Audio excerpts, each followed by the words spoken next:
If you live in the DC area, you've likely heard of this next company I'm partnering with. Mighty Meals is a convenient, healthy meal delivery service made with locally sourced ingredients by chefs. I love Mighty Meals because with over 150 options that are constantly rotated for breakfast, lunch, dinner, and snacks, I am never bored. What's even better than the options is that the food is, well, I said earlier, delivered. No lugging groceries. For listeners of the Your Good News podcast, Mighty Meals is offering you $25 off for purchases of $75 or more. Head to eatmightymeals.com/yourgoodnews to check out the deal. And if you've missed that link, I've included it in the show notes.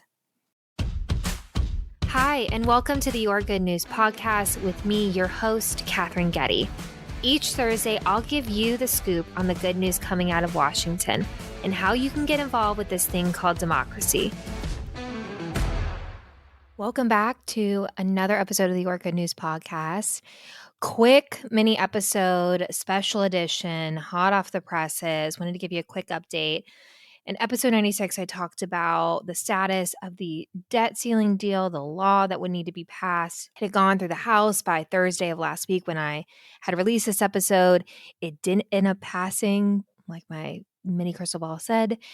And then by Thursday, it had already passed the Senate and the president signed it on Saturday.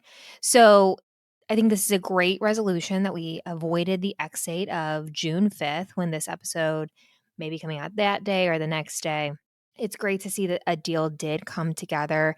Was it pretty getting there? No. Do I hope that this starts a conversation on spending as a whole? Potentially. I think, as a reminder, I said in episode 96, some of the contours of the deal included that they needed to get all 12 appropriations bills across the floor or they would face a 1%, shall we say, haircut across spending. Do I think that's going to help maybe spending as a whole? Potentially. I think seeing and what we've seen come out of the deal is that both sides are claiming victory. I think that's pretty normal when it comes to a big deal like this. But we avoided a default. The U.S. government has never defaulted on its debt. We pay our bills. We have a lot of debt, and I'm going to cover that in this week's episode of the podcast. But for now, it passed the House, it passed the Senate. The president has signed it. Hopefully, Congress can revisit spending as a whole. We'll see. Thanks for tuning in to this quick episode, giving you the rundown, the special edition. And tune in, as always, to the Your Good News podcast on Thursdays. Thanks so much.